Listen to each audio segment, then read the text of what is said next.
Your teachers were wrong about property taxes. Dead wrong. Because Florida Governor Ron DeSantis just announced something that hasn't been done in American history, ever. He wants Florida to become the first state in the entire nation to completely eliminate property taxes for homeowners. Not reduce them, not cap them, eliminate them. And in the next 7 minutes, you're going to discover why 95% of people are completely misunderstanding what's actually happening here. Because this isn't just about lower taxes. This is about a $43 billion game of political chess.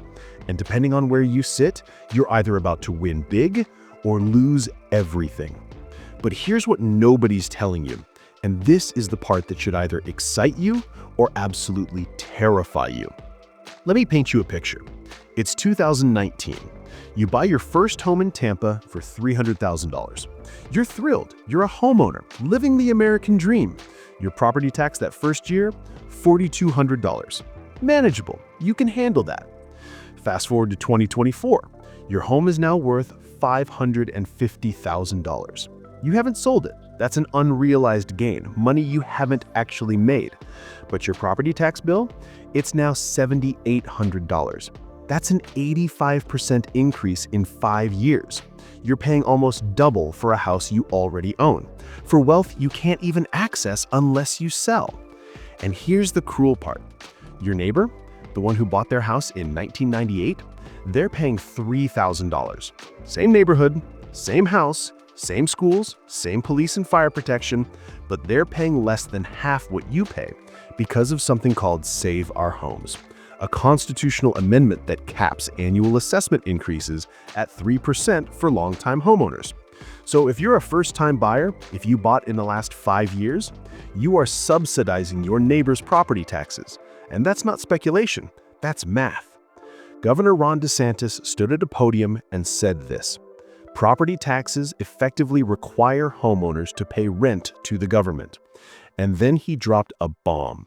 He proposed giving every homesteaded property owner in Florida a $1,000 rebate check in December 2025.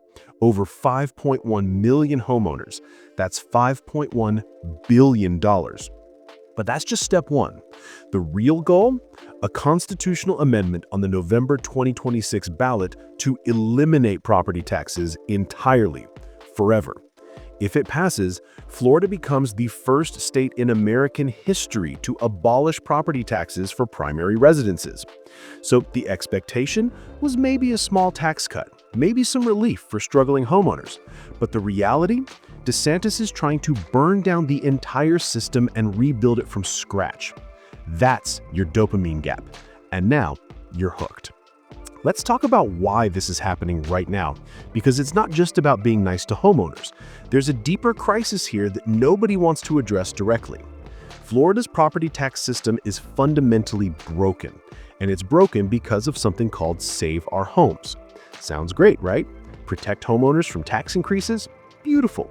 Except it's created a two-tier system that punishes new buyers and rewards people who never move. Former Republican state lawmaker Jeff Brand said it perfectly. The people who are angry about property taxes are not the people who have been living in their homes for 20 years. They're the new buyers, the young families, the first-time homeowners, the people trying to get into the market who are getting absolutely crushed. In Tampa, the typical homeowner now pays 56% more in property taxes than they did before the pandemic. That's an extra $250 every single year.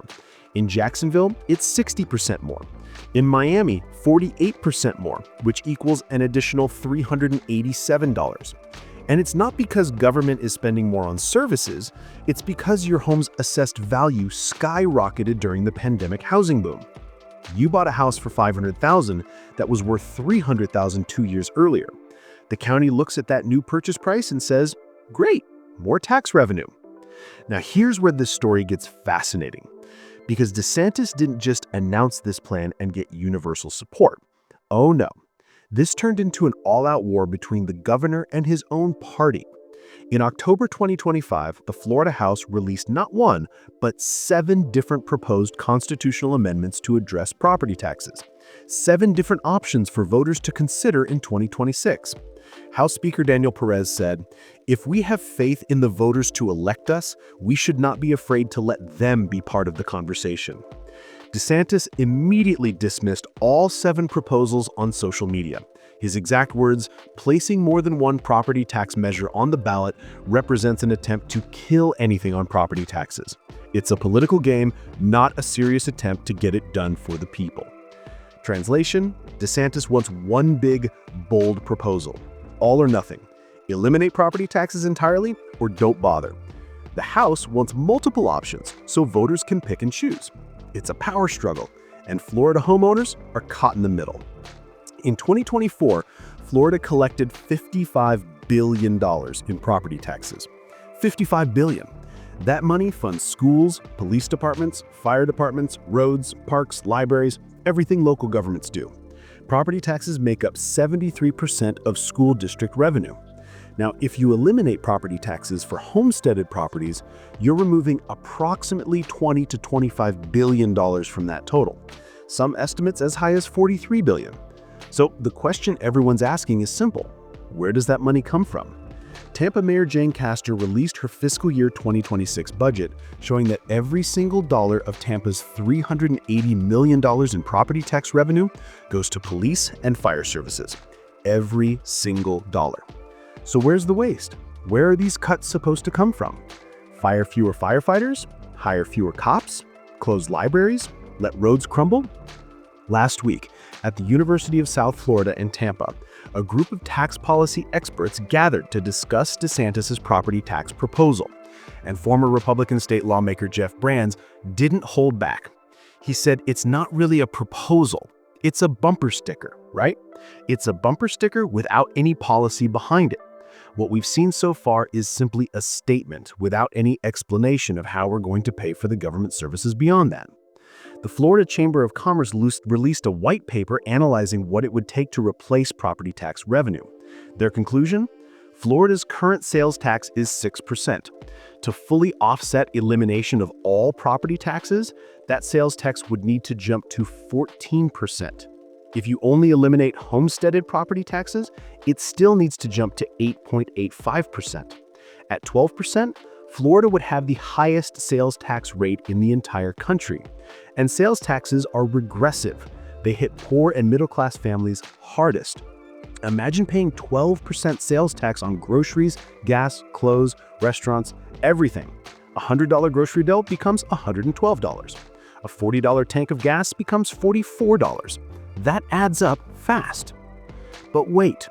There's a twist in this story that changes everything, and this is the part DeSantis is betting on. DeSantis claims that 68 to 70% of Florida's property tax revenue doesn't come from primary residences at all. It comes from second homes, investment properties, Airbnbs, businesses. PolitiFact checked this claim, and guess what? He's right. 64% of Florida's property tax revenue comes from non-homesteaded properties. Snowbirds, investors, vacation rentals, businesses. So DeSantis is arguing this. Why are primary residents paying property taxes when the vast majority of property tax revenue comes from non-residents and commercial properties anyway? Why not let the investors and businesses carry the full load? It's a fascinating argument, and politically, it's genius, because it frames this as everyday Floridians versus wealthy investors and out-of-state elites.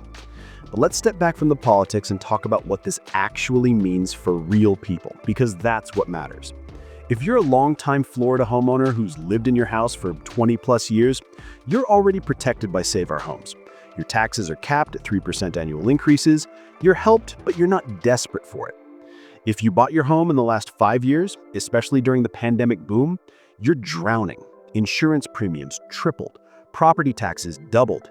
Your mortgage payment has gone up hundreds of dollars a month even though you locked in a low interest rate. You need relief, badly.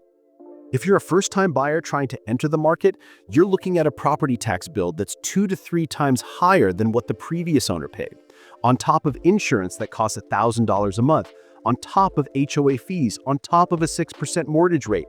Homeownership feels impossible. And if you're a renter, this doesn't help you at all. Your landlord might pay less in property taxes, but they're not passing those savings to you. Your rent stays high. And if sales taxes double to replace property tax revenue, you're paying more for everything while getting zero benefit. So here's where we are right now. DeSantis proposed giving homeowners a $1,000 rebate in December 2025. That requires legislative approval. As of right now, the Florida legislature bypassed his property tax plan and instead voted to cut the state sales tax. DeSantis is furious. He wanted property tax relief. They gave him sales tax cuts. Political chess. The real battle happens in November 2026. That's when voters will likely see a constitutional amendment on their ballot to either eliminate or drastically reduce property taxes on homesteaded properties. It needs 60% voter approval to pass. 60%. If it passes, implementation would likely begin in 2027. Schools, police, fire, all local services would... The real battle happens in November 2026. That's when voters will likely see a constitutional amendment on their ballot to either eliminate or drastically reduce property taxes on homesteaded properties. It needs 60% voter approval to pass. 60%. If it passes, implementation would likely begin in 2027. Schools, police, fire, all local services would need to figure out new funding mechanisms. The state would need to increase other taxes or cut services by billions. This might not even make it to the ballot. So where does this leave us? Florida stands at a crossroads. One path leads to becoming the first state in America to eliminate property taxes for homeowners. Revolutionary, bold, unprecedented. The other path leads to the same system we have now. Broken, unequal, frustrating, but stable, predictable, funded. DeSantis and his supporters argue that property taxes are fundamentally unjust, that you should be able to own your home free and clear without paying the government forever. Critics argue that eliminating property taxes will devastate local services and force massive sales tax increases that hurt the poor. Both sides have valid points. Both sides have serious flaws in their arguments. And in November 2026, assuming this even makes it to the ballot, Florida voters will decide. 60% need to say yes. That's a high bar. But here's what I want you to remember. This debate, this anger over property taxes, it's real. It's justified. Floridians are struggling under the weight of skyrocketing costs. Insurance, property taxes, rent, everything is more expensive. DeSantis is tapping into that frustration. He's offering a solution, even if that solution raises more questions than it answers. We don't know the answer yet. We won't know until we see the actual constitutional amendment language, until we see the funding plan, until we see which services get cut and which taxes go up. What we do know is this. Florida just entered the most consequential property tax debate in state history. And whatever happens next will reshape how local government works in this state for generations. So stay informed. Watch what happens in the legislature. Ask the hard questions. Because this isn't just about lower taxes. This is about the future of Florida. And that future, it's being decided right now.